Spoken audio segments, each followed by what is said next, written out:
ऐसे और भी मजेदार वीडियो के लिए हमारे चैनल को लाइक, शेयर और सब्सक्राइब करें। कुछ नहीं सुनना है मुझे। तुम्हारी वजह से मेरी आंखें चली गई और अब यहाँ मेरा हाल पूछना है। तुम जैसे आदमी के लिए मेरे कंपनी में कोई जगह नहीं। अब मुझे परेशान मत करो, जाओ यहाँ से। सर सुना नहीं तुमने? Get lost. सर मेरी बात सुनिए सर, मैं उस एक्सीडेंट के बारे में आपको बताने आया हूँ सर। एक्सीडेंट? वो एक्सीडेंट नहीं था, वो लापरवाही थी, तुम्हारी लापरवाही। अरे सर संभालिए। हाँ, कितना? आपको चोट तो नहीं लगी सर? सर मेरी बात तो सुनो। सर मेरी पूछने आया है, तुम्हारी वजह से मेरी आंखें चली गई और मेरा हाल पूछने आया है। मैं तो तुम्हें गोली मार के जाऊंगा। सर सर मेरा रिवॉल्वर कहाँ है? ये क्या कर रहे हैं सर आप? प्लीज सर, ये मेरा हाल पूछता है। तुम्हारी वजह से मेरी आंखें चली गई।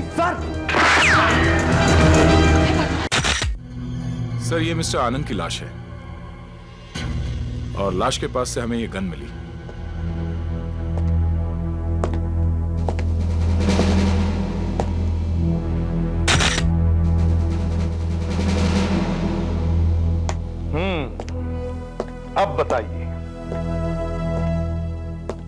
अब बताइए क्या हुआ?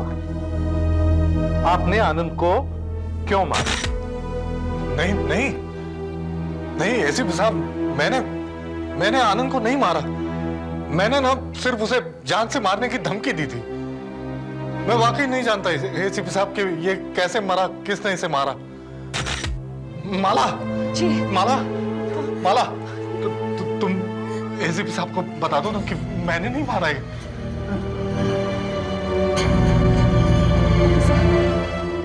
ऑफिसर, इन्हें बहुत बड़ा सदमा पहुंचा है। ये कहते हैं कि इन्होंने गोली तो चलाई लेकिन इन्होंने आनंद को नहीं मारा। मेरी भी कुछ समझ नहीं आ रहा है ये सब कैसे हुआ। जो कुछ भी ऑफिसर, मेरे पति ने आनंद को नहीं मारा। मेरे पति ने आनंद को नहीं मारा है। आशा,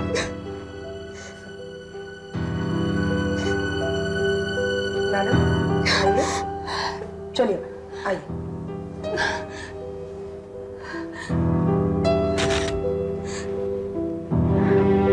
देखिए, मैं आपके पति से बात करना चाहता हूं। आपसे मैं बाद में बात करूंगा। फिलहाल आप घर में अंदर जाकर देखिए और हमें बताइए कि आपका कुछ सामान गायब हुआ है या नहीं। प्लीज। जी। आइए माला जी, चलिए।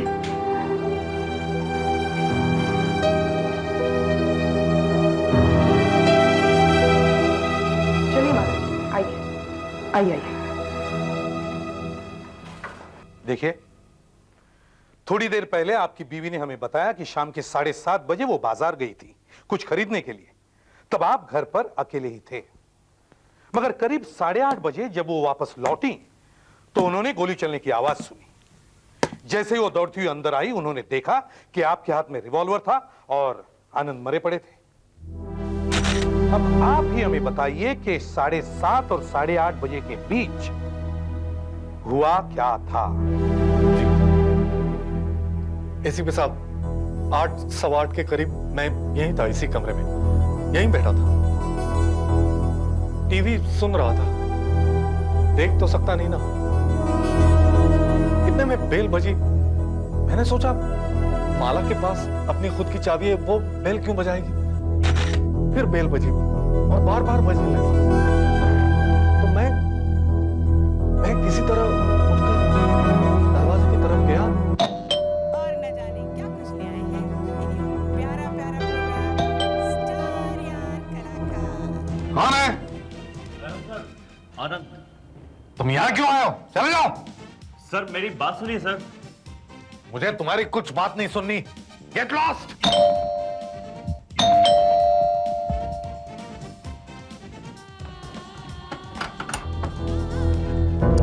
क्या है? सॉरी सर, मैंने आपको डिस्टर्ब किया। मैं तो ये पूछने आया था कि आप कैसे हैं सर? मैं कैसा हूं? तुम्हारी मेहरबानी से ठीक ही हूं। पिछले हफ्ते अंधा हो गया था। लगता है सारी जिंदगी भर अंधा ही रहना पड़ेगा। नहीं सर, ऐसी बात नहीं है। अब आपकी आंखें बहुत जल्दी अच्छी हो जाएंगी सर। दरअसल मैं आपको कुछ बताने आया हूं सर। कुछ नहीं सुनना है मुझे। तुम्हारी वजह से मेरी आंखें चली गई और अब यहाँ मेरा हाल पूछना है। तुम जैसे आदमी के लिए मेरे कंपनी में कोई जगह नहीं। अब मुझे परेशान मत करो, जाओ यहाँ से। सर, आप- सुना नहीं तुमने? Get lost. सर मेरी बात सुनिए सर, मैं उस एक्सीडेंट के बारे में आपको बताने आया हूँ सर। एक्सीडेंट? वो एक्सीडेंट नहीं था, वो लापरवाही थी, तुम्हारी लापरवाही। अरे सर संभालिए अपने आप को सर, प्लीज आप मेरी बात सुनिए सर। आपको चोट तो नहीं लगी सर? मेरी चोट पूछने आया है? तुम्हारी वजह से मेरी आंखें चली गई और मेरा हाल पूछने आया है। मैं तो तुम्हें गोली मारूंगा। सर रुक जाइए सर, प्लीज सर। साहब मेरा हाल, मैं इधर रिवॉल्वर ढूंढ ही रहा था, इतने में मैंने गोली चलने की आवाज सुनी। मेरी तो कुछ समझ में नहीं आया। मैंने आनंद को आवाज दी, आनंद आनंद, लेकिन उसका ना कोई जवाब नहीं आया, सन्नाटा। इतने में यहां से लगा कोई भागा और गिरा।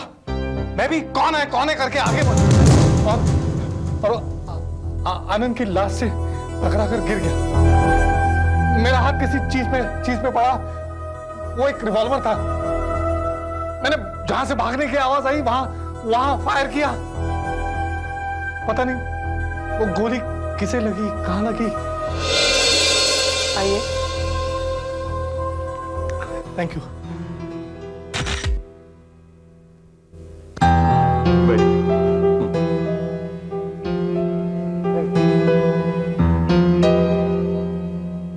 माला जी, आपने एक ही गोली की आवाज सुनी थी ना? जी, मैं रिक्शे वाले को पैसे दे रही थी जब मैंने गोली की आवाज सुनी। मैं घबरा गई, मुझे लगा कहीं कवि ने अपने आप को गोली तो नहीं मार दी, तो मैं अंदर आई। हाँ, लेकिन ये कह रहे हैं कि 2 गोलियां चली और आप कह रही हैं एक ही गोली की आवाज सुनी। आवाज सुनने के कितनी देर बाद आप अंदर आई? यही कोई 1 आधे मिनट में।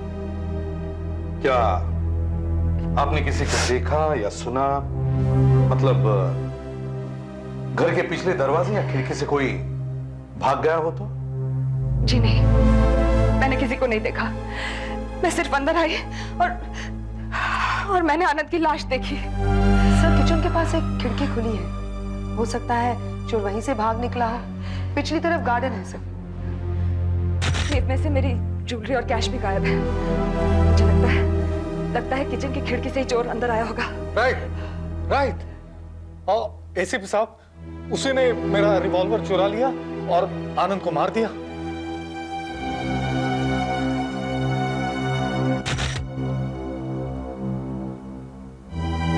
एक गोली तो इसको लगी, फिर दूसरी गोली कहां है? गोली यहाँ है, गोली यहाँ है ऐसी।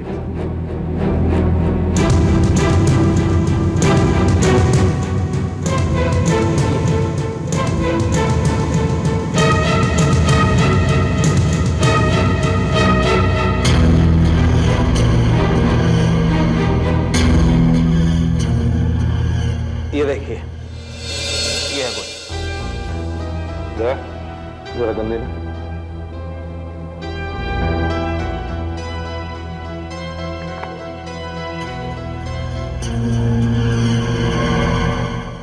ये रिवॉल्वर भी यही कह रहा है कि 2 गोलियां चली। ये रिवॉल्वर आपके पति का ही है ना? जी, लाइसेंस है उनके पास। हेलो, होल्ड ऑन, आपका फोन। जी, हेलो। हाँ भैया। क्या? कैसे? मेरे भैया का फोन है। वो हमारी फैक्ट्री में मैनेजर है। कह रहे हैं कि फैक्ट्री में चोरी हो गई है, किसी ने सेफ तोड़ डाला।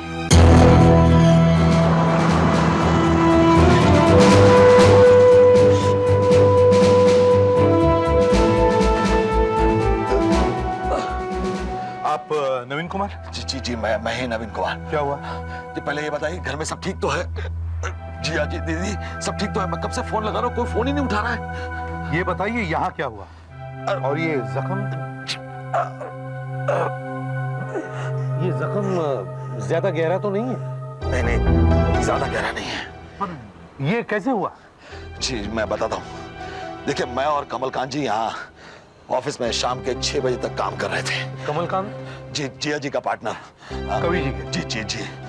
हम लोग यहाँ पर काम कर रहे थे कि अचानक कमलकांत जी ने कहा कि उनकी तबीयत कुछ ठीक नहीं है, वो घर जाना चाहते हैं। तो वो घर चले गए। मैं भी खाना खा के जब वापस ऑफिस आया, मुझे कुछ अकाउंट देखना था, परसों हमारी ऑडिट है।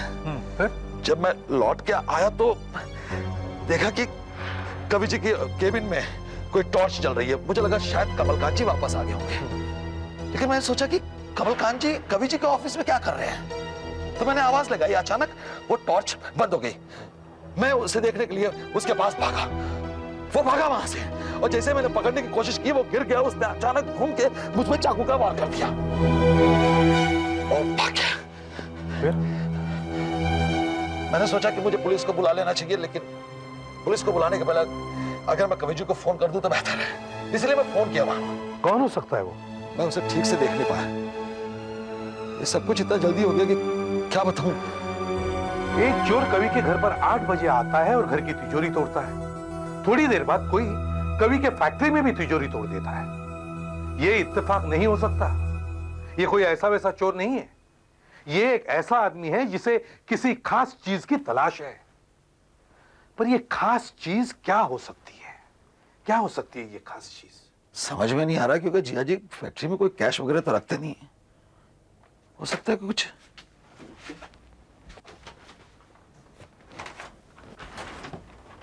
कहीं वो जर्मन कॉन्ट्रैक्ट तो नहीं? German contract? वो क्या है? जब देखिए सब बात ऐसी है कि जीजा जी और कमलकांत जी दोनों अलग अलग होने वाले हैं। 2 कंपनी बन गई है साहब। जीजा जी की कंपनी को एक बहुत बड़ा कॉन्ट्रैक्ट मिला है जर्मनी का। कमलकांत जी चाहते हैं कि वो कॉन्ट्रैक्ट कैंसिल हो जाए या फिर पैसे उन्हें भी मिले। जीजा जी दोनों बातों के लिए राजी नहीं है, इसलिए हो सकता है कि शायद मेरे पीछे कमलकांत जी उस कॉन्ट्रैक्ट की कॉपी को चुराने आए हों। चोर दिखने में कैसा था? सर, मैंने कहा कि मैं उसे ठीक से देख नहीं पाया था सर, लेकिन हाँ, थोड़ा लंबा था।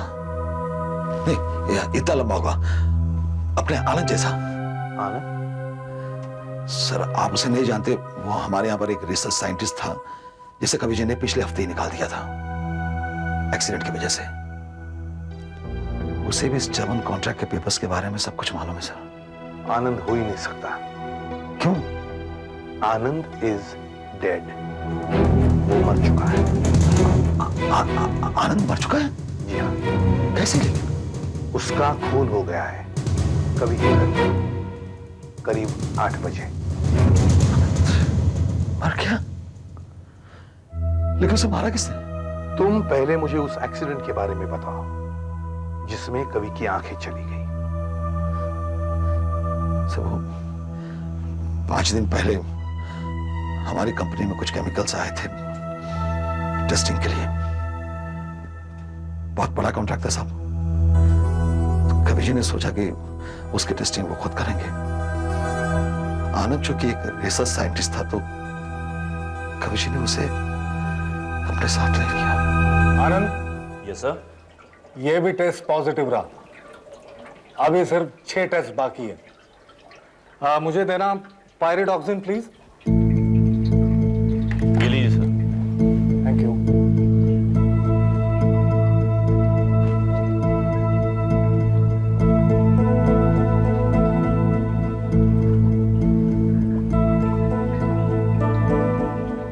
गुड, ये भी पॉजिटिव। अभी 5 test. Titanium dioxide please. Sir. एक मिनट।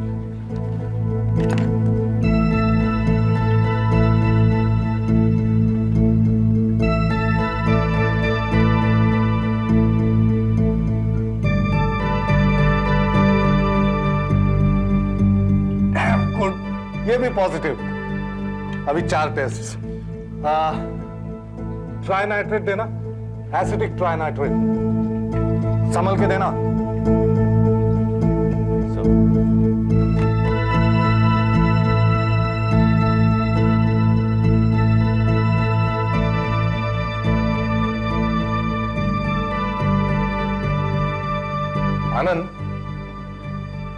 अगर ये एक्सपेरिमेंट कामयाब होता है ना,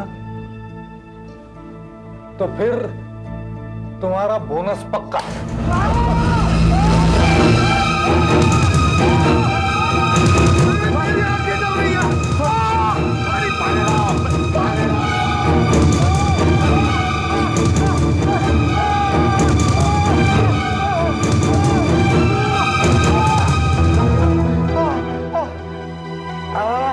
आनंद, कहाँ हो तुम? मैं यहाँ हूँ सर, आपके सामने। मुझे कुछ दिखाई नहीं दे रहा, मैं अंधा हो गया हूँ। तुमने क्या दिया था आनंद? मैंने सर आपको वही दिया था, एसिडिक ट्राइनाइट्रेट। फिर से देखो। ये तो टर्टरिक एसिड है। Tartaric acid? I am sorry sir. जी क्या हुआ जी? अरे इस गधे ने मुझसे टर्टरिक एसिड इसमें डलवा दिया। मैं अंधा हो चुका हूँ नवीन, अंधा हो चुका हूँ। क्या जी? सर मैंने ये जानबूझकर नहीं किया। कितने दिनों से यहाँ पर काम कर रहे हो, तुम्हें यही नहीं मालूम कि कौन सा केमिकल क्या होता है? ये इमरजेंसी है, जाओ एम्बुलेंस बुलाओ प्लीज।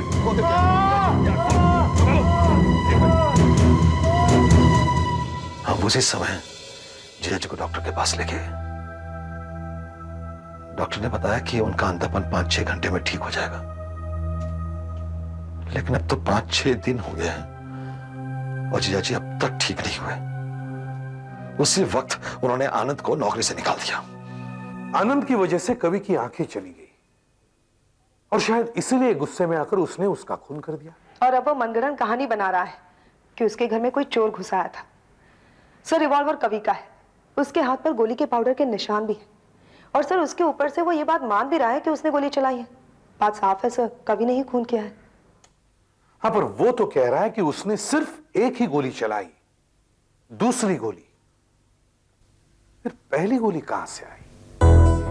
सर हो सकता है पहली गोली उसी ने चलाई जिससे आनंद मर गया।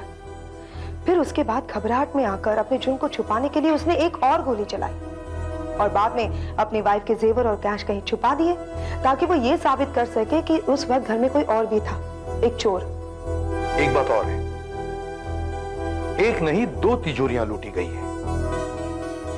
अब मान लो कवि के घर में चोरी वाली बात झूठी है,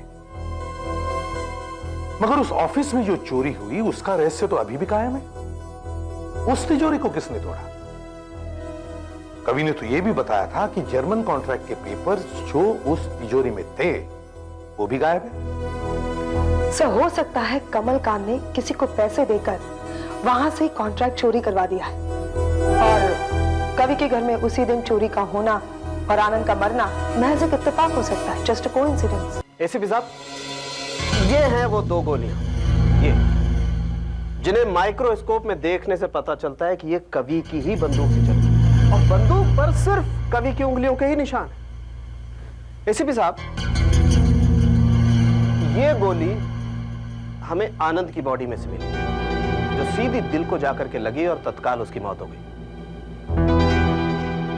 और ये दूसरी गोली, इसकी कहानी भी बड़ी अजीब है। वो क्या? एसीपी साहब, इस गोली को मैंने आपके सामने पेंटिंग में से निकाला था, लेकिन बड़ी अजीब बात यह है कि इस पर भी खून लगा हुआ है।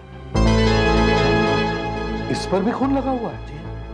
इसका मतलब है पेंटिंग। हाँ, खून जरा सा है लेकिन है खून ही। आनंद का ही? नहीं, आनंद का खून ये हो ही नहीं सकता है क्योंकि आनंद की बॉडी पर सिर्फ एक जख्म था, दूसरी गोली तो उसे लगी ही नहीं, लेकिन फिर भी गोली के ऊपर खून है। अब सवाल ये उठता है कि आखिर ये खून है किसका? इसका मतलब है कवि सही कह रहा है कि कमरे में कोई तीसरा आदमी भी था और ये दूसरी गोली उसको लगती हुई पेंटिंग में जाकर धंस गई। और इसका मतलब यह भी हो सकता है डॉक्टर साहब, क्या? कि कहीं वो तीसरा आदमी ही तो खूनी नहीं है। हेलो, अरे अच्छा, दैट्स गुड। हाँ ठीक है, ओके। दया का फोन था। कमलकांत मिल गया है। सर। हाँ सर, ये मिस्टर कमलकांत हैं। इनका कहना है कि ये घर पर ही थे, सो रहे थे, और इन्हें ना तो फोन की घंटी की आवाज सुनाई दी, ना ही दरवाजे की घंटी। देखो देखो ऑफिसर, एक तो यह आदमी जबरदस्ती मेरे घर में घुसा है, ना तो मुझे कुछ बताता है, ना ही मुझे कहीं जाने देता है। मैं पूछता हूं आखिर ये हो क्या रहा है, आखिर बात क्या है? हाँ बोल रहे, मामूली सी चोट है बस। हाँ, घबराइए मत, सिर्फ देखना चाहता हूँ।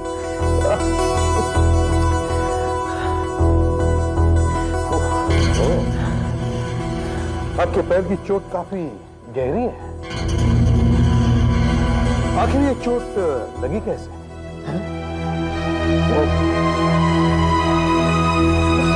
क्या हुआ कि मैं वो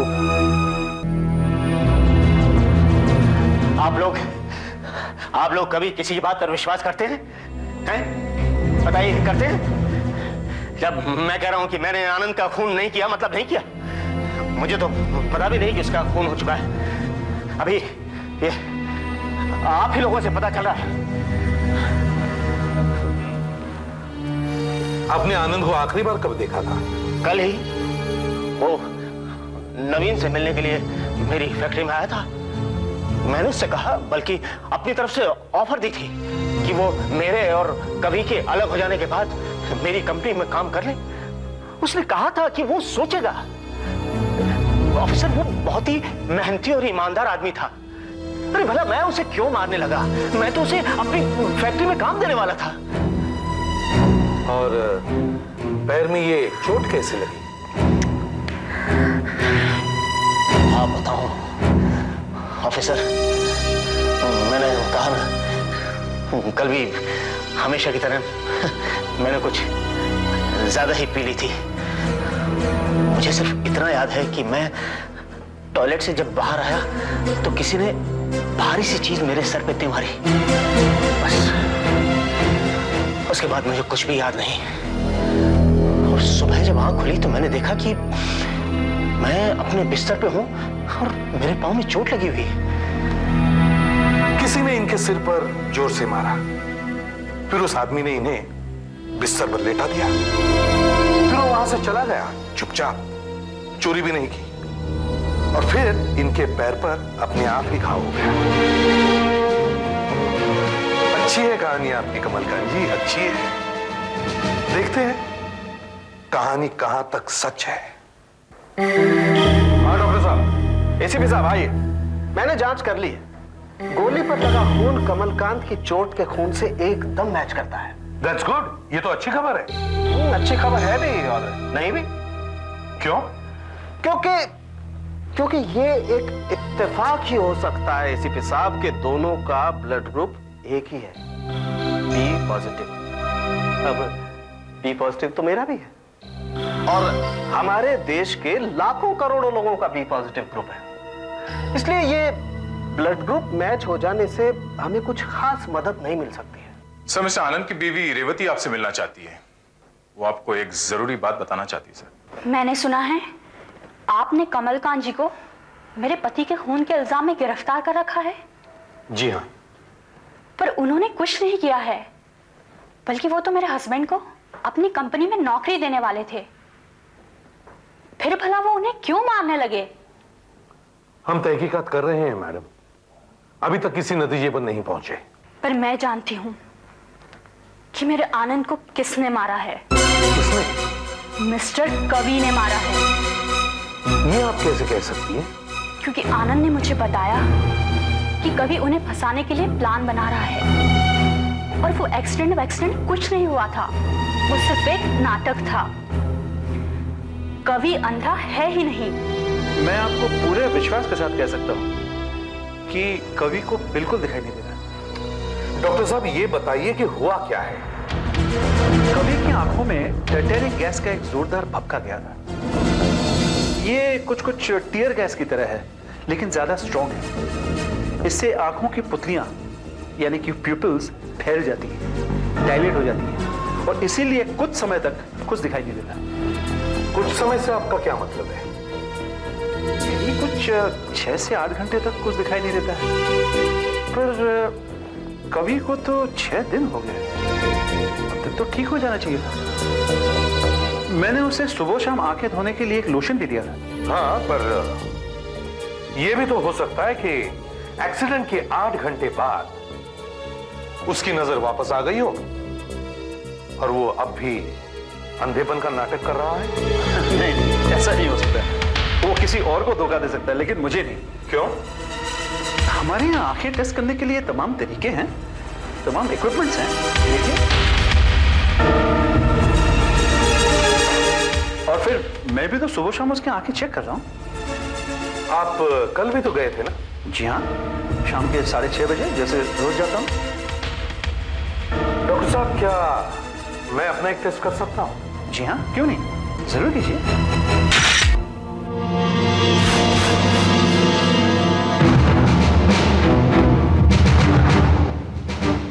कौन है? मैं एसीपी प्रद्युमन। हेलो। बड़ी अजीब बात है, आप देख नहीं सकते फिर भी फोटो खींच रहे, ऐसा तो मैंने पहले कभी नहीं देखा। मुझे फोटो खींचने का बहुत शौक है एसीपी साहब।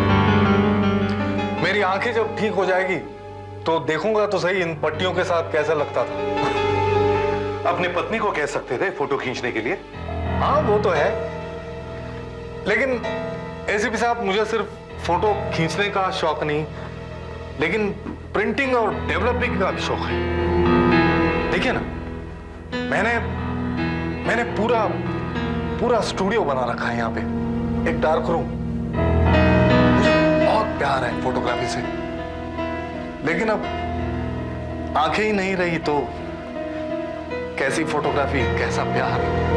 घबराइए मत कवि साहब, आपकी नजर जल्दी लौट आएगी। या मेरे डॉक्टर साहब भी पिछले 6 दिनों से यही कह रहे हैं। उनकी दी हुई सारी दवाइयां मैं खा रहा हूं, वो ड्रॉप्स आंखों में डाल रहा हूं, लेकिन कोई फर्क नहीं पड़ा। हाँ, मगर आपको कैसे मालूम पड़ेगा कि फर्क नहीं पड़ा है? आप अपनी आंखों से पट्टी खोल लीजिए। नहीं, सुबह खोली थी मैंने, लेकिन कुछ नजर नहीं आया, सिर्फ अंधेरा। पट्टी खोलिए तो सही। नहीं, मेरे डॉक्टर मना करते हैं। पट्टी खोलिए तो सही। मैं नहीं खोल सकता। ऑफिसर, आप क्या कह रहे हैं? डॉक्टर ने इन्हें पट्टी खोलने से मना किया है। मैं कहता हूँ पट्टी खोलिए। नहीं, कुछ हो गया तो? आप पट्टी खोल रहे हैं या मैं खोलूं? नहीं, आप पट्टी नहीं खोलेंगे। खोलिए पट्टी। नहीं, आप पट्टी नहीं खोलेंगे। खोलिए पट्टी। ऑफिसर, नहीं, खोलिए। आप पट्टी नहीं खोलेंगे। मैं कहता हूँ पट्टी खोलो। आप ऐसा मत कीजिए, डॉक्टर ने मना किया है। मैं हाथ जोड़ती हूँ, मैं आपसे पट्टी खोलो। क्या कर रहे हैं आप? मेरी बात क्यों नहीं सुन रहे? खोलिए।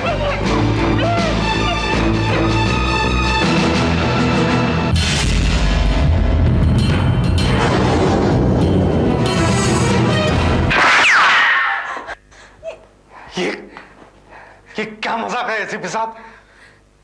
अगर मुझे कुछ हो जाता तो? घबराइए मत, नकली गोली थी, लेकिन इसका मतलब है आप देख सकते हैं। हाँ, मैं देख सकता हूँ। माला, मैं देख सकता हूँ। आप देख सकते हैं। मैं देख सकता हूँ माला। देख सकते हैं।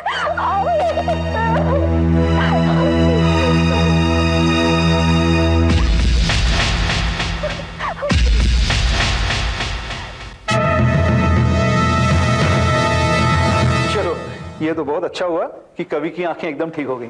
अब उसे देख के तो लगता है कि एक्सीडेंट कभी हुआ ही नहीं था। जब मैं पहले ही आपसे कह रहा था कि कभी झूठ बोल रहे तो आप मानने को तैयार ही नहीं थे। हाँ, ये तो मैं अब भी कहूंगा, क्योंकि आज सुबह भी जब मैंने उसकी आंखें चेक की तो उसे बिल्कुल दिखाई नहीं दे रहा था, लेकिन अचानक इतनी जल्दी। वो कहते हैं ना कि डॉक्टर जुकाम को हफ्ते भर में ठीक कर देता है या फिर जुकाम अपने आप 7 दिन में ठीक हो जाता है। क्या मतलब आपका? मतलब ये कि कवि की नजर इसलिए वापस आई क्योंकि 6 दिन में उसने पहली बार आपकी दी हुई दवाई आंखों में नहीं डाली है। आपका मतलब है कि मेरी दी हुई दवाई उसे नुकसान पहुंचा रही थी? ये क्या? ये कहां मिली आपको? कवि के घर में। यही है ना वो लोशन जो आपने कवि को आंखें साफ करने के लिए दिया था? बिल्कुल नहीं, ये तो टैरिक एसिड है, इसी से तो वो अंधा हुआ था। इसे जितनी बार आंखों में डालोगे उतनी बार ही पुतलियां फैल जाएंगी और आदमी अंधा ही रह जाएगा। I see। मगर उसकी बीवी ने बताया कि वो इसी से उसकी आंखें साफ किया करती थी, और जब 1 घंटे बाद आप उसकी आंखें टेस्ट करने जाते थे तो आप उसे अंधा ही पाते थे। अब डॉक्टर साहब मुझे आप ये बताइए कि कवि जानबूझकर अपने आप को क्यों अंधा बना रहा है? ऐसा नहीं हो सकता। आपको तो पता है कवि एक अच्छा फोटोग्राफर है, और फोटोग्राफर के लिए आंखें सब कुछ होती है। वो मर जाएगा लेकिन अंधा होकर जीना कभी पसंद नहीं करेगा। तो फिर दवाई की जगह ये एसिड किसी और ने रख दिया होगा। कौन हो सकता है?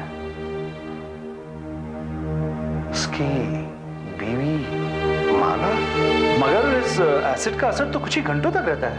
मतलब अगर वो 9 बजे इसे लगाए तो शाम के 3-4 बजे तक इसका असर रहेगा, और जब दोबारा आंखें साफ करने के लिए पट्टी खोली जाएगी तो उसे दिखना चाहिए। हाँ, लेकिन इससे हुआ क्यों नहीं?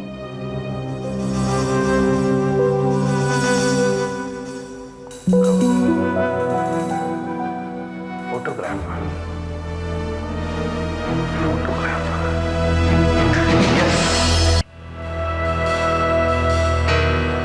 डॉक्टर साहब, आपका सवाल यही था ना कि एसिड का असर खत्म होने के बाद भी कवि को दिखाई क्यों नहीं दे रहा था? Am I right? That's right.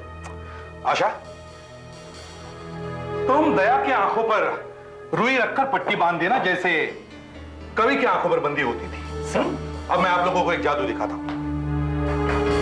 माला जी, ये वही रुई और बैंडेज है ना जो आप अपने पति की आंखों पर बांधते थे?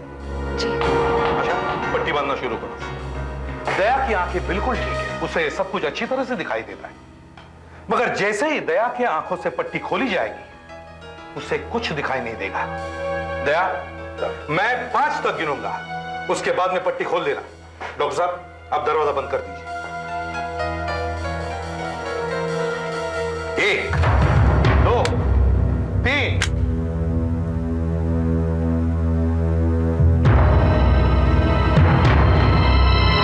4,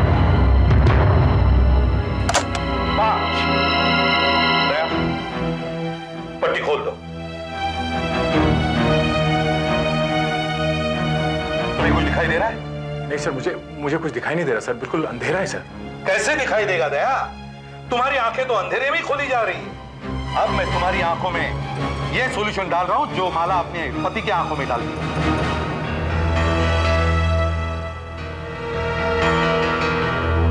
कुछ दिखाई दे रहा है दया? नहीं सर। लाइट ऑन करो।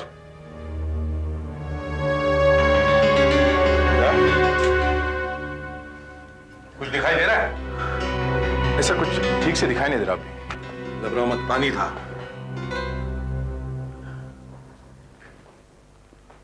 ऐसा ही कुछ कवि के साथ होता था।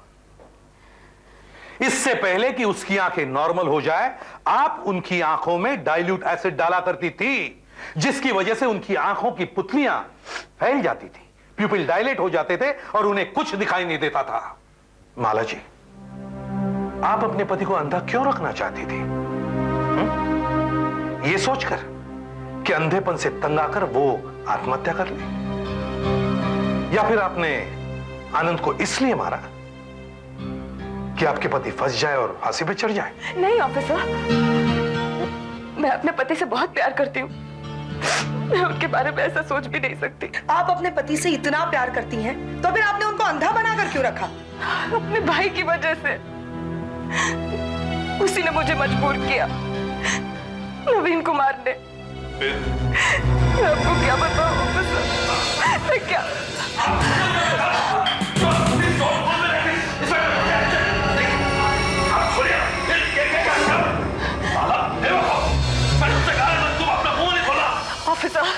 ऑफिसर, पिछले कुछ महीनों से इसने कंपनी से खूब सारा पैसा चुराया है। छोटे छोटे परचेसेस और सेल्स दिखाकर इसने लाखों रुपए का घपला किया है। इसी की वजह से ऑफिसर कवि और कमलकांत एक दूसरे पर शक करने लगे थे। मैं तो समझ रहा था कि ये सारी गड़बड़ कमलकांत कर रहा है, और मुझे लगा कि ये सब कवि कर रहा है, इसीलिए मैंने पार्टनरशिप तोड़ने की सोची। इस ऑडिट के बाद हमारा फैसला होने ही वाला था कि कवि का एक्सीडेंट हो गया। मुझे तो लगता है इस एक्सीडेंट में भी इसी का हाथ है। मुझे पता था कि ऑडिट में इसकी पोल खुल जाएगी, ये सबको पता चल जाता और इसे जेल भी हो जाती। ये मेरे सामने आकर बहुत गिड़गिड़ाया ऑफिसर, बहुत गिड़गिड़ाई है। ये मेरा भाई मेरे सामने गिड़गिड़ाया, इसने मुझे मजबूर कर दिया ऑफिसर कि मैं कभी को कुछ और दिन तक अंधा बना कर रखूं ताकि ये पैसों का इंतजाम कर सके। ऑफिसर, इसी के कहने पर मैंने लोशन की जगह एसिड लगाया। मैं पागल थी ऑफिसर। क्या लेने दो मुझे मेरी बात, क्या लेने दो मुझे। तुम्हारी वजह से मैं पछतावे की आग में जल रही हूँ।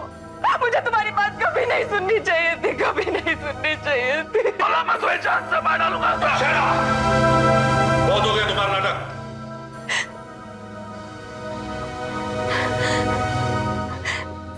कल दोपहर मैंने नवीन को फोन पे कहा कि मैं अब ये सब नहीं करूंगी, लेकिन इसके पास पैसों का इंतजाम हुआ ही नहीं था।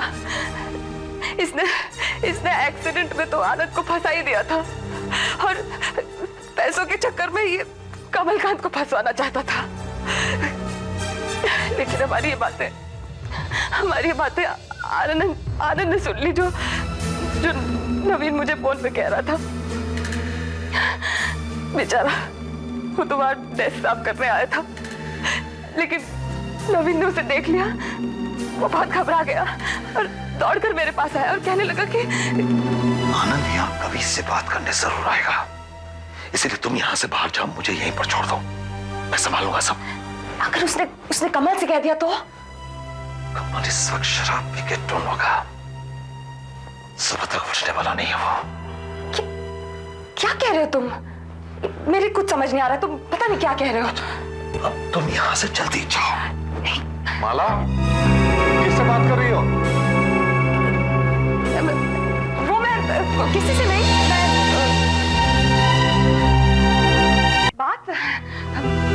किससे बात कर रही थी? मैं कहाँ किसी से बात कर रही हूँ, मैं किसी से नहीं, मैं बाजार जा रही हूँ दवाइयाँ लेने। आप रह लेंगे ना अकेले? मैं घंटे भर में मैं वापस आ जाऊंगी, आपको कोई तकलीफ तो नहीं होगी ना? माला, मैं संभालूंगा, चिंता मत करो। तुम हो आओ। एक मिनट, तुम मुझे वो जरा रिमोट तो देती जान, टीवी। रिमोट? हाँ। वो ये रहा। Thank you. वो आओ। और उसके बाद क्या हुआ ये तो मुझे भी नहीं मालूम ऑफिसर। नवीन कुमार, अब आप बताइए और सच सच बताइए कि क्या हुआ था। बताता हूं, एक्सक्यूज मी, बताता हूं। मैंने कवि का रिवॉल्वर उसके ड्रॉअर से निकाल लिया, उसे पता भी नहीं चला, और मैं आनंद का इंतजार करने लगा। मैंने सोचा कि मैं आनंद को मार दूंगा और सेफ, दराज वगैरह सभी खोल लूंगा ताकि सभी को यह लगे कि चोर ने ही आनंद को मार दिया। जब कवि अपनी गन ढूंढ रहा था तो मैंने मौका पाकर आनंद पर गोली चला दी। और जब मैंने वहां से भागने की कोशिश की तो मैं आनंद की लाश से टकरा कर गिर गया। कवि को फंसाने के लिए मैंने गन उसकी तरफ बढ़ा दी, लेकिन मुझे क्या पता था कि कवि फायर कर देगा और उसकी गोली मेरे पैर पर लग जाएगी। मुझे पता था मेरी चोट देखकर पुलिस को मुझ पर शक हो जाएगा, इसीलिए मैंने कमलकांत को फंसाना चाहा। जब मैं कमलकांत के घर पहुंचा तो वो बहुत नशे में था। मेरे दिमाग में एक प्लान आया, मैंने वहीं से फ्लावर वास उठाकर उसके सर पर दे मारा। सर को चोट लगने से कमलकांत बेहोश हो गया। फिर मैंने डाइनिंग टेबल से चाकू उठाकर वैसा ही खाओ। कमलकांत के पैर पर कर दिया जैसा मेरे पैर पर था।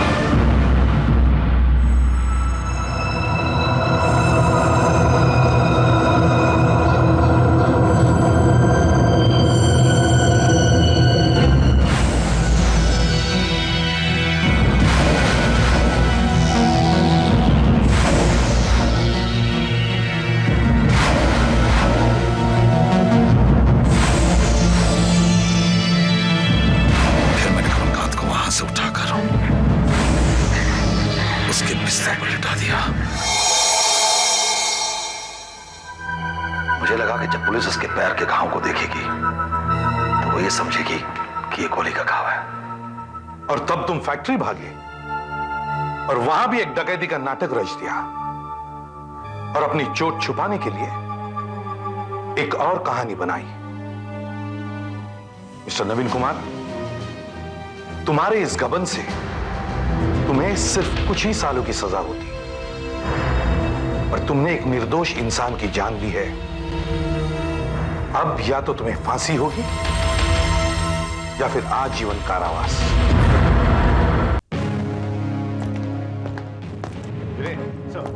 ये दिलदोशी रॉबरी केस हमारे लिए बहुत बड़ा चैलेंज है। देखते ही ये केस कितनी जल्दी सॉल्व होता है। कितनी बार लोगों को हम समझा चुके हैं कि जब घर में नौकर रखते हो तो उसकी फोटोग्राफ पुलिस को भेज दिया करो, मगर नहीं। सर, उस नौकर के गांव हमने 2 ऑफिसर्स भेज दिए कर्नाटक में सर। और जैसे ही एक minute sir, Pune police. Hello. Hello. हाँ, एसीपी प्रद्युमन हियर, बोलो। सर, 3 घंटे पहले यहाँ लक्ष्मी रोड पर 2 हथियारबंद आदमियों ने बहुत बड़ा डाका डाला है। उन्होंने एक सिक्योरिटी गार्ड को भी गोली मार दी sir. My god, security guard की हालत क्या है? सर, वो आईसीयू में है। आईसीयू में? गोली निकाल रहे, बाद में उन 2 आदमियों से एक पुलिस की गोली से मारा गया, दूसरा फरार है। लगता है वो बाय रोड बॉम्बे की तरफ आ रहा है। ठीक है, हम सभी एंट्री पॉइंट्स पर सिक्योरिटी तैनात करवा देते हैं। जी सर। अच्छा, उसकी कोई पहचान, आइडेंटिटी किट तैयार है? वो तो फैक्स कर दो। आइडेंटिटी किट बन रहा है सर, पर मैं फिर भी आपको उसकी पहचान करा देता हूँ। उसकी उम्र? 29-30 के आसपास सर। 29-30 के आसपास? जी सर। कद? कद 5 फीट 8 इंच और सर उसका रंग गेहुआ है। गेहुआ? वजन? 60-65 के करीब सर। 60-65? अच्छा सर, बहुत घनी मूछे दाढ़ी है। ओह, घनी मूछे दाढ़ी है। अच्छा, वो उसने क्या पहना है? उसने ग्रे टी शर्ट और जीन्स पहनी है। ग्रे टी शर्ट और जीन्स? और हाथ में एक क्या हाथ में? सर, हाथ में एक वो हाथ में लेदर बैग है सर। लेदर बैग जिसमें लूट का माल है। लेदर बैग जिसमें लूट का माल है? हाँ सर। अच्छा, कोई हथियार? रिवॉल्वर है 0.22 का। ओह, रिवॉल्वर .22। जी सर। ठीक है, आइडेंटिटी किट जल्दी फैक्स करवा दो। Yes sir. तब तक हम नाकाबंदी करवाते हैं। Okay sir. And don't worry, हम उसे पकड़ लेंगे। Okay, over. अभी गाड़ी ले लो आगे, चलो यहाँ दिखाओ सर। सर, सड़क का ये सब थोड़ा सुनसान था, इसलिए रोड ब्लॉक यहीं पर लगा दिया सर। और सर, ऑक्टा नाके में काफी प्रॉब्लम हो सकती है। एक तो वैसे ही वहाँ बहुत चहल पहल है और किसी को भी खामखा चोट वोट लग सकती है। जाने दो। सब ठीक है? यस सर, सब ठीक है। जंगल में अपने आदमी है ना? हाँ सर। वो जंगल में भी घुस सकता है। हाँ सर, चप्पे चप्पे पर है। सब मिला के सर 50 आदमी है दोनों तरफ। बहुत टाइट पेट्रोलिंग हो रही है सर, वो आदमी बचकर निकल नहीं सकता। गुड। ये आवाज कैसी है? तुम लोग चेकिंग ठीक से करते रहो। चलो रे।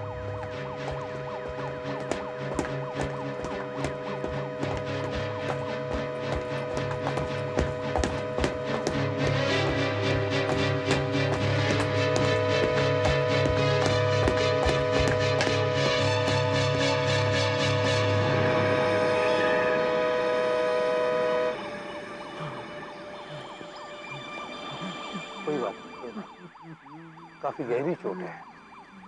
कैसे हुआ ये? कर्जत रोड पे एक आदमी मेरी गाड़ी रोकी, जबरदस्ती से एक गाड़ी में घुस गया। पतला सा आदमी था, दुगनी दाढ़ी मूछी? क्या उसने ग्रे टी शर्ट और ब्लू जीन्स पहनी हुई थी? उसके हाथ में लेदर बैग था? काले रंग का उसके हाथ में एक चाकू भी था और यहाँ पर उसने लाइट देखी और नाकाबंदी देखी तो चाकू के हत्थे से मुझे वो कुछ जंगल गया, हमें फौरन जंगल में देखना चाहिए। एम्बुलेंस बुला, काफी चोट लगी है। चलो गया, हमारे सभी आदमियों को इन्फॉर्म करो। जंगल में देखते हैं, डॉक्टर को भी बुलाओ। आओ यार।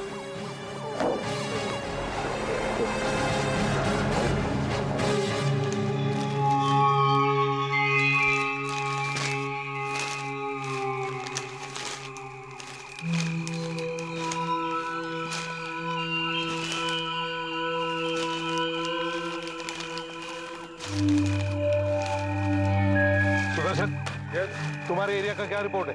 यहाँ कोई नहीं आया सर। कोई भी नहीं?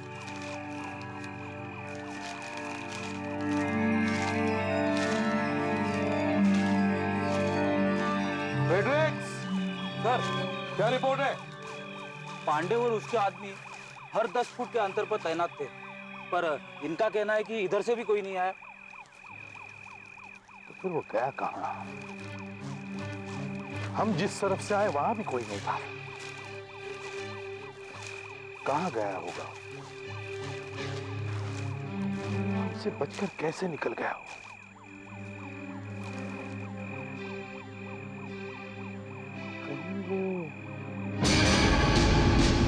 My God, damn it!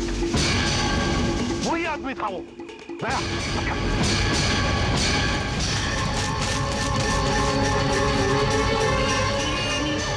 सब लाइसेंस और पेपर कहाँ गई वो गाड़ी?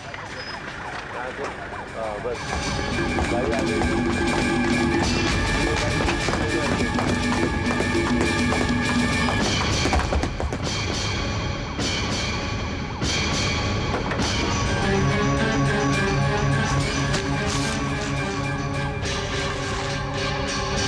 Blue jeans, grey T shirt,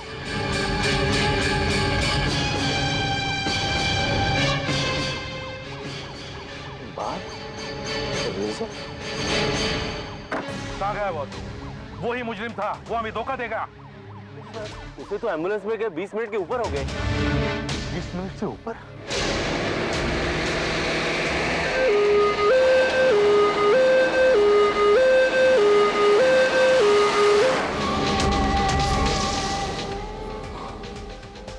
क्या हुआ? आपसे पूछ रही हुआ क्या?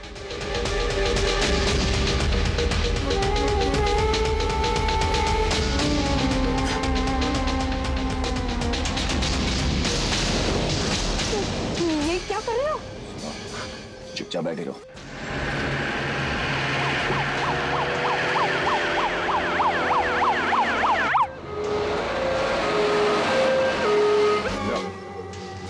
पट्टी बना, पट्टी बांधो जख्म पे।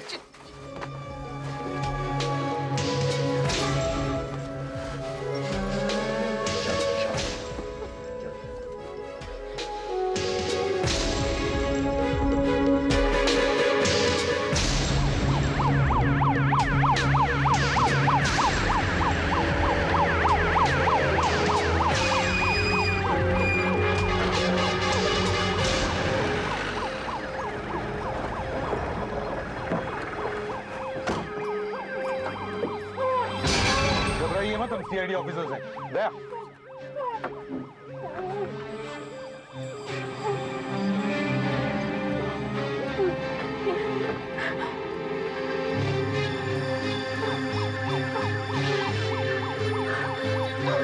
आइए प्लीज कम। वो कहाँ गया? मैंने से अपनी जगह पर पट्टी बंधवाई और सामने से टैक्सी आ रही थी। उसको रोका और बंदूक दिखाई और उसमें बैठ के चला गया। उसने बॉम्बे पुणे रोड पर टैक्सी ली है, हम उसे जरूर पकड़ लेंगे। या श्योर श्योर। अच्छा, सिक्योरिटी गार्ड की हालत कैसी है? ओहो, अभी भी आईसीयू में? अच्छा, आइडेंटिटी किट तैयार है? वो ग्रेट, तो फैक्स कर दीजिए। और भी कुछ इंफॉर्मेशन मिले तो फैक्स कर देना। ओके। पुणे से इंस्पेक्टर देशमुख का फोन था, आइडेंटिटी किट तैयार है, वो फैक्स कर रहे हैं। अब उस मुजरिम को पहचानने में गलती नहीं होगी। हाँ सर।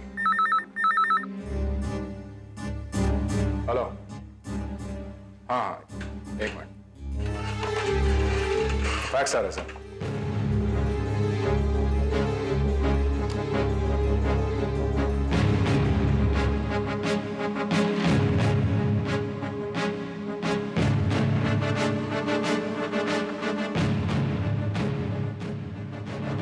ये वो जख्मी सिक्योरिटी गार्ड है।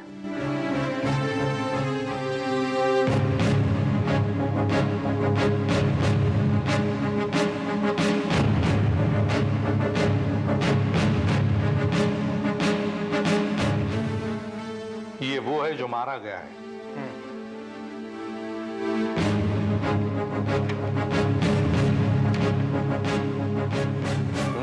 ये है वो मुजरिम, काफी चालाक है। हमें होशियारी से काम लेना होगा। सर एक मिनट, ना दिखाइए। क्या हुआ? सर काफी जाना पहचाना सा लग रहा है। ये कैलाश, सर एक कैलाश जैसा लग रहा है। काफी कुछ उसी की तरह है, लेकिन नहीं, ये वो नहीं हो सकता। ये कैलाश नहीं हो सकता। ये कैलाश कौन है? सर कैलाश का बहुत बड़ा एहसान है मुझ पर। लाख कोशिश करने पर भी मैं जिंदगी भर चुका नहीं सकता।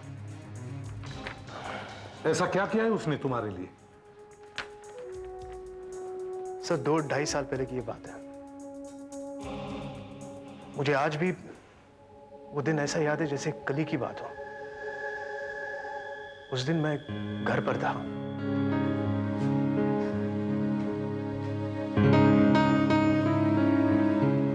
लो। हाँ, रखो। मैं इतने चक्कर लगा चुकी हूँ और आप है कि बस फाइल्स में ही खोए हुए हैं। सॉरी शोभा। शोभा, ये केस बहुत इंपॉर्टेंट है और अगले हफ्ते ये केस कोर्ट में आने वाला है। मैं अपनी तरह से पूरी कोशिश कर रहा हूँ कि ये अपराधी कहीं छूट ना जाए। इसे 10 साल की जेल होने वाली है। तुम्हें पता है इसने क्या किया? एक रिटायर्ड बूढ़े आदमी के घर में घुसकर उसे चाकू से मारा और सारा घर लूट लिया।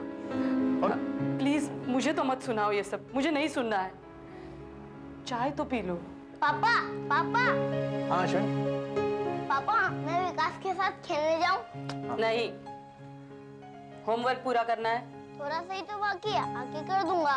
प्रॉमिस? प्रॉमिस पापा। Okay, good boy.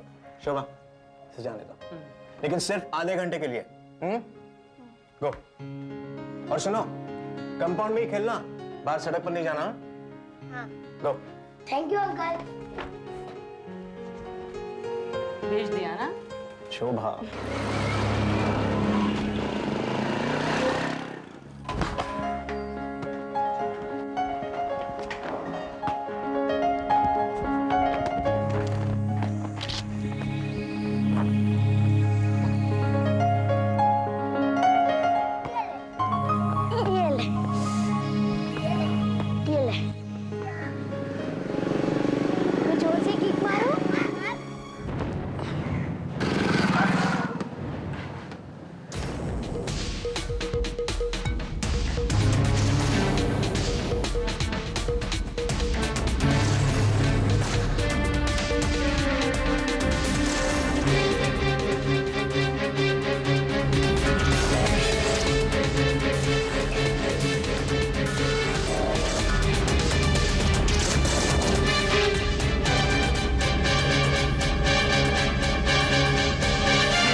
आराम से, आराम से।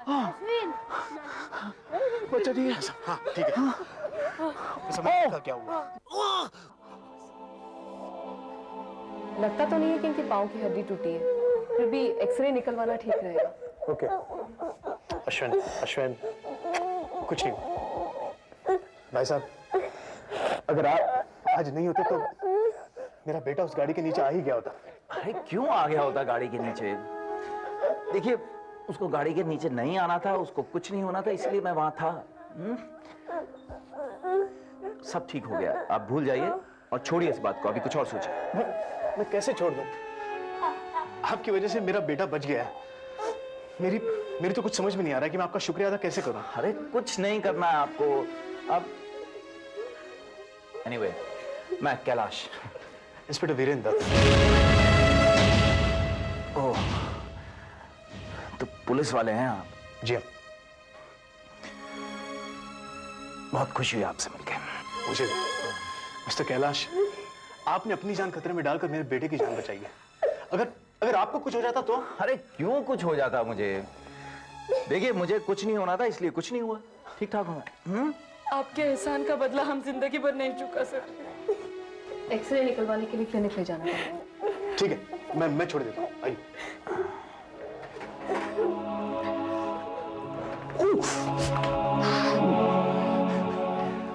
मिस्टर कैलाश, ये आपका उधार रहा मुझ पर। वैसे मैं कभी चुका नहीं सकता, लेकिन फिर भी कभी भी आपको कोई भी जरूरत पड़े तो आप मुझे याद कीजिएगा। मैं जरूर आपके काम आऊंगा। आइए। ऐसी कैसे मैं आपके पास कभी भी मदद मांगने आ जाऊं? कभी भी कोई भी जरूरत पड़े तो मुझे जरूर याद करना। उसका नाम कैलाश था। मैं उसे दोबारा कभी नहीं मिला, लेकिन जब भी मैं अपने बेटे की तरफ देखता हूं सर, मुझे कैलाश की याद आ जाती है। उसकी वजह से मेरा बेटा आज जिंदा है। वो एक अच्छा इंसान था और ये एक मुजरिम है। कहां ये और कहां वो? हाँ sir, I think you right. ये कैलाश नहीं हो सकता, क्योंकि कैलाश एक सेल्स एग्जीक्यूटिव था। लेकिन सर, फिर भी चेहरा काफी मिलता जुलता है। वीरेन, दुनिया में काफी लोगों के चेहरे एक दूसरे से मिलते जुलते हैं। और फिर ये एक ड्राइंग ही तो है। हाँ सर, कितने आश्चर्य की बात है कि आज ही ये सब कुछ हुआ है और आज ही मेरे बेटे का जन्मदिन है। अश्विन आज 10 साल का हो गया। अच्छा, बच्चे का जन्मदिन है? तुम्हें जल्दी घर जाना चाहिए। नहीं सर, वो आलंदी रॉबरी केस की फाइल पढ़ने के लिए रुका था मैं अब तक। आलंदी केस तो तुम कल भी देख सकते हो वीरेन। लेकिन सर, अभी मेरा ऑर्डर ये है कि तुम फौरन घर जाओ। वैसे 2-3 दिन से सोए नहीं हो, थके हो। और हाँ, अपने बेटे को हम सब की तरफ से जन्मदिन की बधाई देना। Okay sir, thank you sir. Sudhakar, identity kit की कॉपीज बनाकर सभी पुलिस स्टेशन में भिजवा देना। लोकल टीवी न्यूज पर भी जल्दी भेज दो। Okay sir, quick. हेलो, हाँ सर, विक्रांत नगर पुलिस स्टेशन से किसी ऑफिसर का फोन है। Thank you sir. Hello, ACP Pradyuman. कहां पर एग्जैक्टली? पटेल रोड। ठीक है, आप उस ड्राइवर को रोक के रखना, हम आधे घंटे में पहुंचते हैं। ड्राइवर मिल गया है। उसने उस आदमी को बॉम्बे पुणे रोड पर से पिकअप करके पटेल रोड पर छोड़ दिया है। वहां से वो पैदल निकल गया है। हमें जल्दी पहुंचना चाहिए, चलो।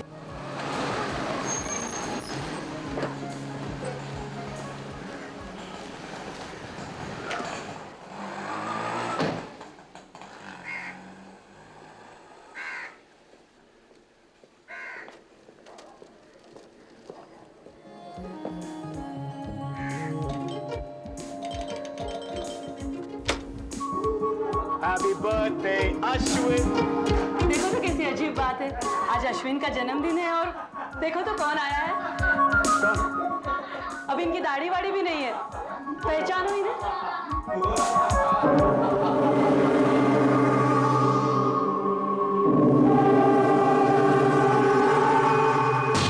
कैलाश, इतने समय बाद और यहाँ?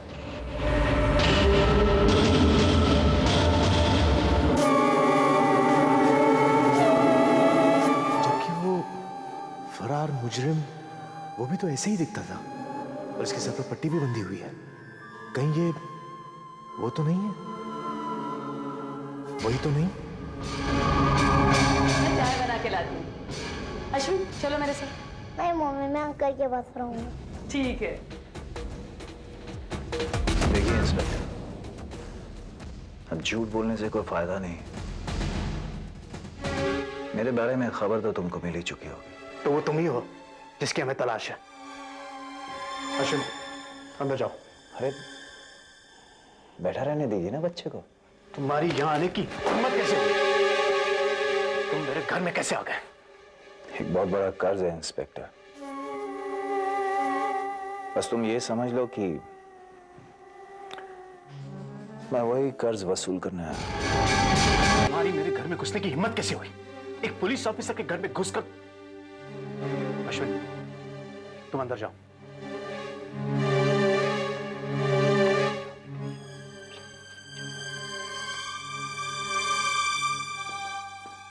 जाओ।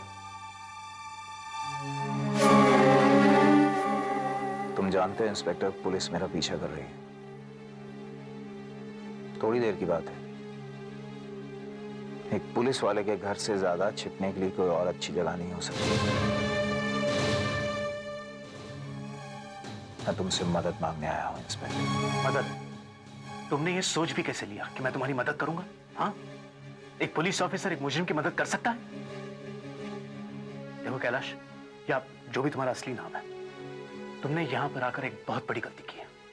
अब मैं तुम्हें गिरफ्तार करूंगा।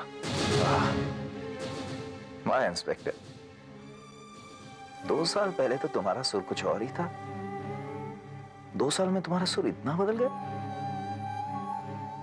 याद है तुम्हें? 2 साल पहले तुम मुझसे कह रहे थे कि मैं तुम्हारा यह एहसान कैसे चुकाऊंगा।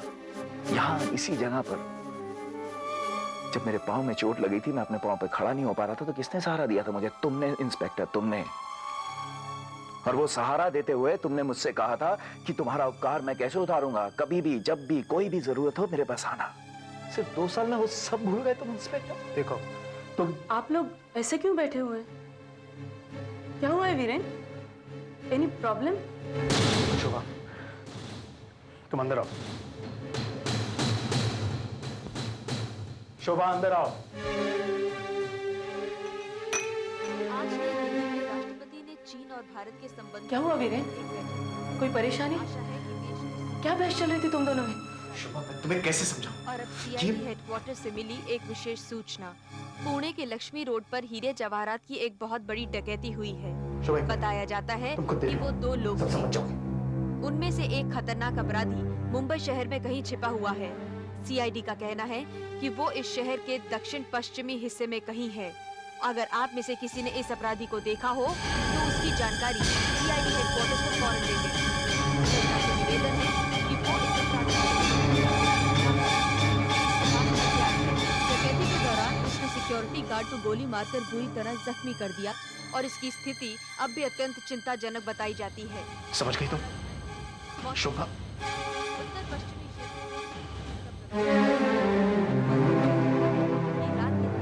समझ गई? ये मिस्टर कैलाश कौन है और यहाँ क्यों आया? इसने सोचा होगा कि इसने हमारे बेटे की जान बचाई थी, इसलिए ये हमें मजबूर कर सकता है कि हम उसे यहाँ छुपने दें। मगर हमें इसकी मदद करनी चाहिए। पागल हो गई हो तुम? बनाने वाले इतना बड़ा डाका डाला है, एक आदमी को बुरी तरह से जख्मी किया है, और तुम कह रही कि मैं इसकी मदद करूं? लेकिन इसने हमारे बेटे की जान भी तो बचाई थी। ये सारी कहानी तुम्हारे समझ में भी आ रहा है तुम क्या कह रही हो? एक पुलिस ऑफिसर से एक मुजरिम को छुपाने के लिए कह रही हो? तो फिर एक पल के लिए भूल जाओ कि तुम एक पुलिस अफसर हो। क्यों? एक बाप की तरह सोचो। मैं तो सिर्फ इतना ही जानती हूँ कि उस दिन अगर ये आदमी न होता तो आज हमारा बेटा न होता।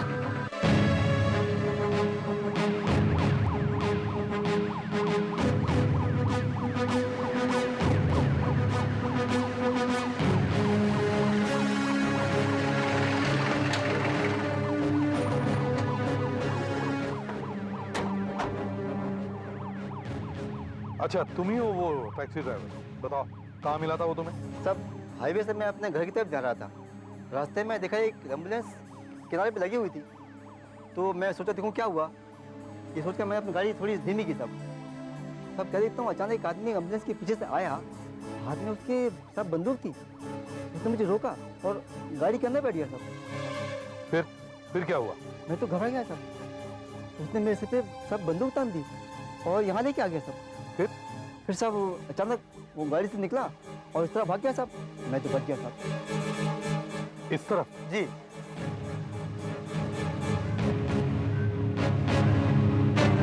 कहाँ गया होगा वो यहाँ से? कहाँ गया होगा? हो सकता है किसी गाड़ी में बैठ गया होगा।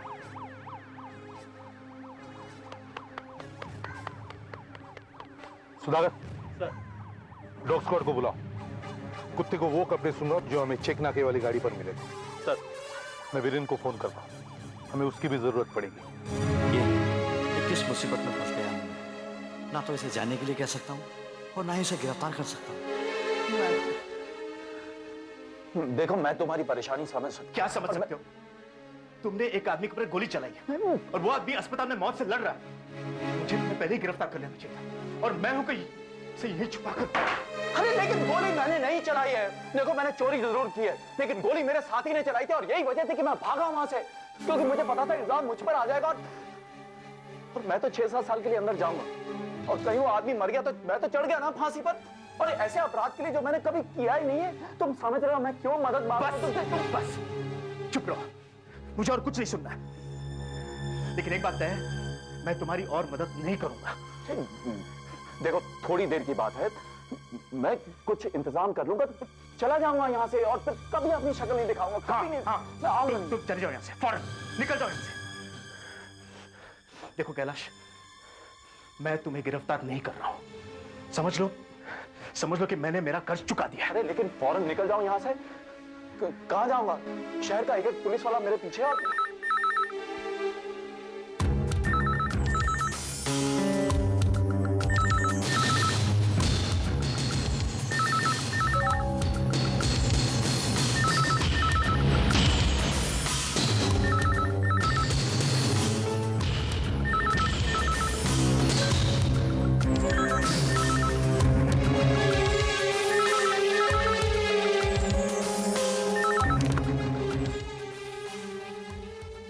हेलो, हाँ एसीपी साहब? जी हाँ है, एक मिनट बुलाती हूँ। एसीपी साहब का फोन।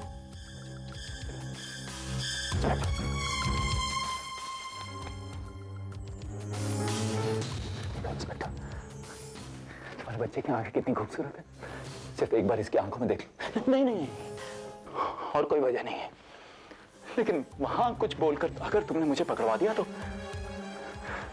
तुम इसकी आंखों में आंखें डाल के दोबारा कभी नहीं देख पाओगे। जानते हो क्यों? क्योंकि ये अगर आज जिंदा है तो मेरी वजह से, सिर्फ मेरी वजह से, समझे? बस ये ध्यान में रखना तुम।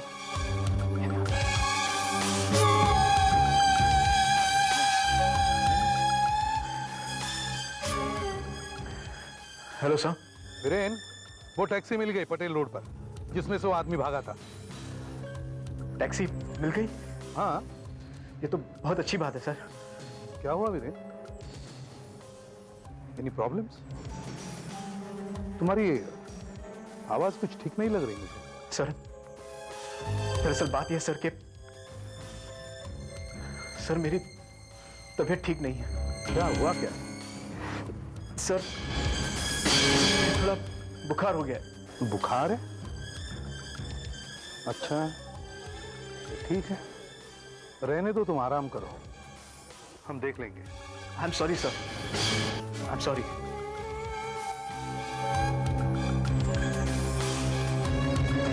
दया,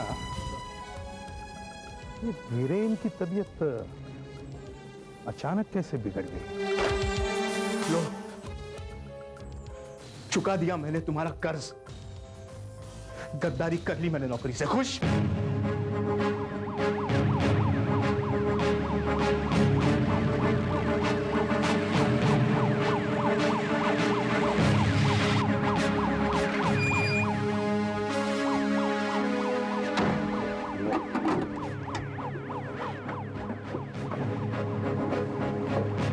से कम बेटा कम हाउ आर यू बेटा? रेडी है? Yes sir. दया कपड़े लेकर आओ, मुझे ज्यादा दूर नहीं गया होगा। हेलो किप्सी बेटा।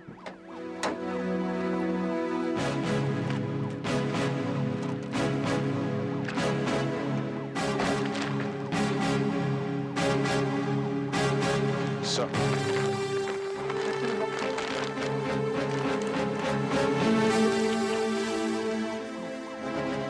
Come on, Tipsy. Smooth.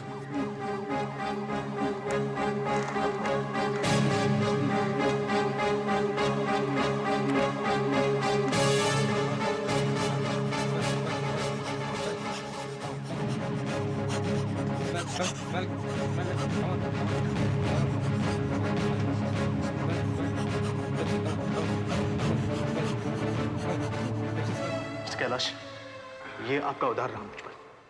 वैसे मैं कभी चुका नहीं सकता, लेकिन फिर भी कभी भी आपको कोई भी जरूरत पड़े तब मुझे याद कीजिएगा।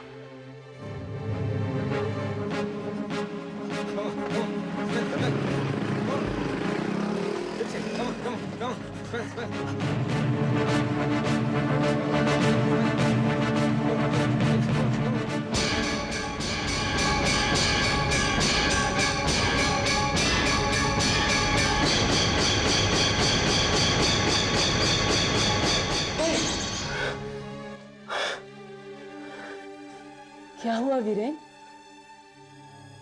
कुछ नहीं, कुछ नहीं।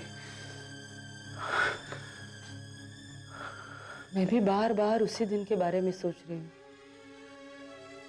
जब उस आदमी के पैर पर पट्टी बांधकर अस्पताल ले गए थे हम लोग। इसीलिए तो मैं इसकी मदद कर रहा हूँ। शोभा, मैंने एक फैसला किया है। मैं कल सीआईडी से इस्तीफा दे दूंगा।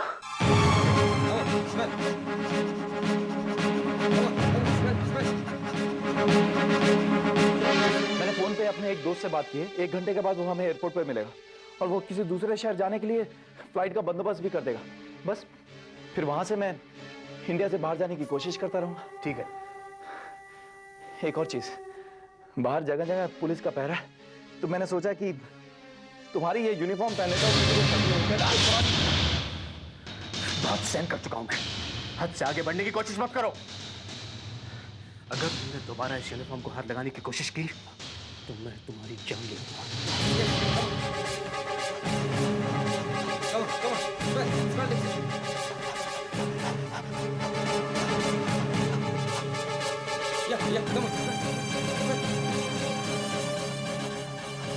ये यहाँ क्यों रुक रहा है?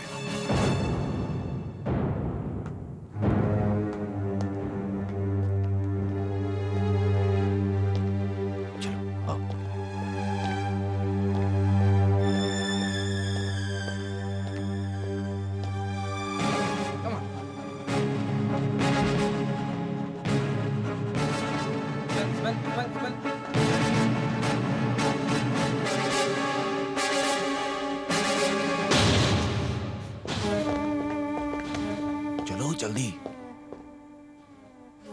अच्छा मेरी एक बात सुनो, सिर्फ यहां से एयरपोर्ट तक आखिरी बार, उसके बाद मैं कभी तंग नहीं करूंगा, कभी अपनी शक्ल भी नहीं दिखाऊंगा। चलो चलो।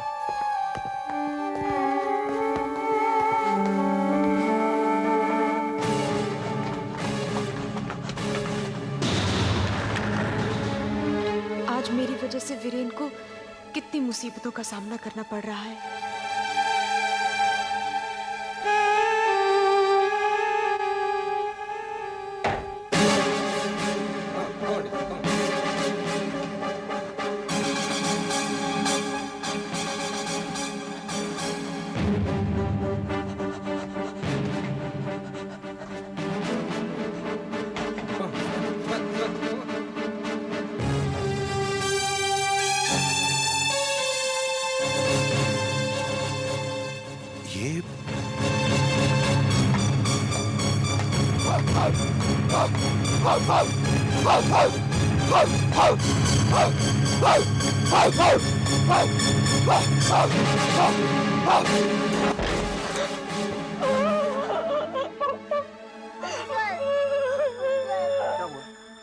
क्या हुआ? क्या हुआ क्या?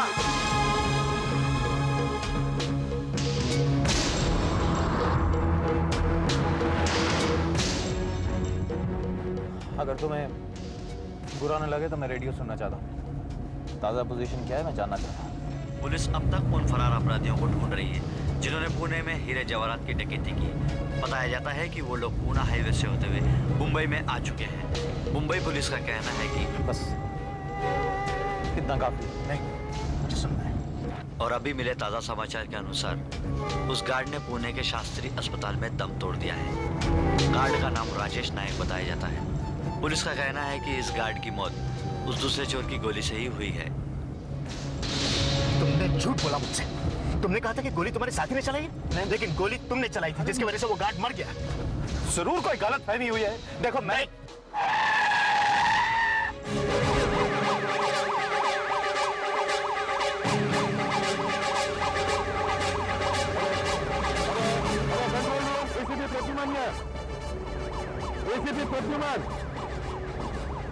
सारे चेक में के अलर्ट करो। वो डोमेस्टिक एयरपोर्ट की तरफ गए हैं। सारे चेक में के अलर्ट करो। वो डोमेस्टिक एयरपोर्ट की तरफ गए हैं। Okay over. क्या कर रहे हो तुम? अरे पीछे क्यों लेके जा रहे हो? क्या कर रहे हो तुम? दिमाग खराब हो गया तुम्हारा? अब दिमाग खराब हो गया था, लेकिन अब ठीक हो गया। देखो गाड़ी रोको, मेरी बात सुनो। पागल हो गया तुम? अपनी जिम्मेवारी भूल गया था मैं, लेकिन अब कोई फर्क नहीं पड़ता। तुम खूनी हो। मेरी वजह से आज तुम्हारा बेटा जिंदा है, समझे? लेकिन इसकी इतनी बड़ी कीमत नहीं दे सकता मैं। देखो रोको, गाड़ी रोको।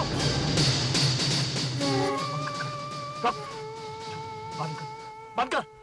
चल पानी का निकल।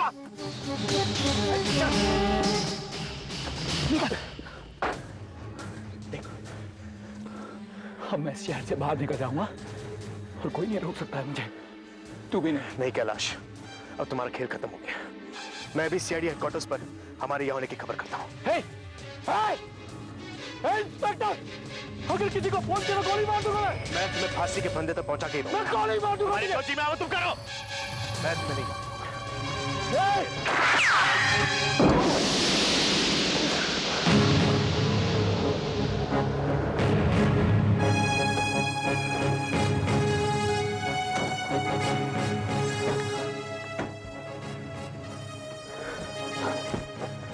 Kailash, are you all right? Yes sir, मैं ठीक हूँ।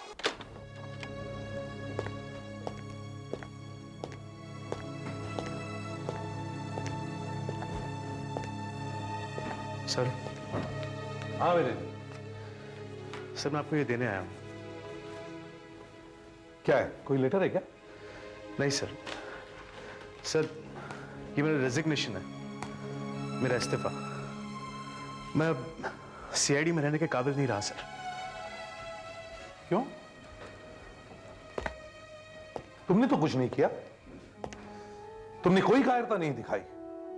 वो तो तुम्हें गोली मारने वाला था, फिर भी तुम पीछे नहीं हटे। फिर भी सर मुझे अपना फर्ज याद रखना चाहिए था। कुछ समय के लिए मैं भूल गया था सर कि मैं एक सीआईडी ऑफिसर हूं। मेरे अंदर का बाप मुझ पर हावी हो गया था।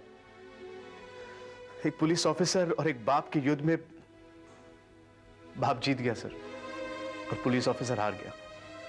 हाँ वीरेन, हम सबकी जिंदगी में कभी ना कभी ऐसे क्षण आते हैं, मगर एक सीआईडी ऑफिसर के सामने दूसरा कोई रास्ता है ही नहीं वीरेन।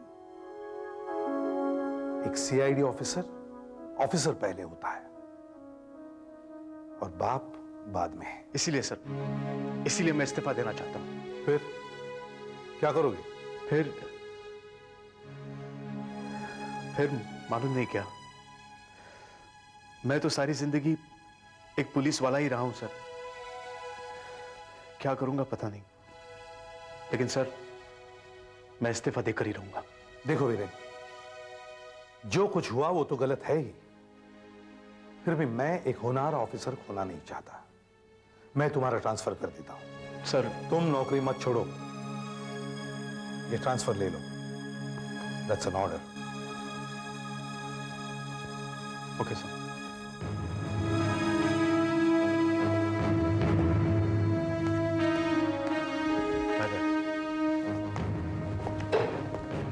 हौसला कर।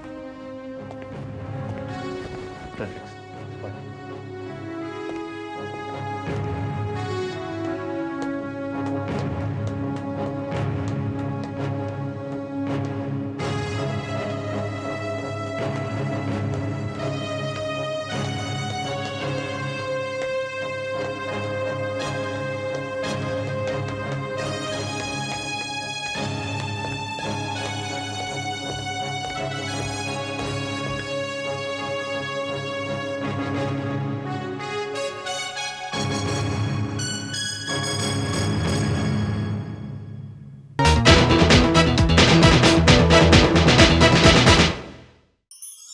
ऐसे और भी मज़ेदार वीडियो के लिए हमारे चैनल को लाइक, शेयर और सब्सक्राइब करें।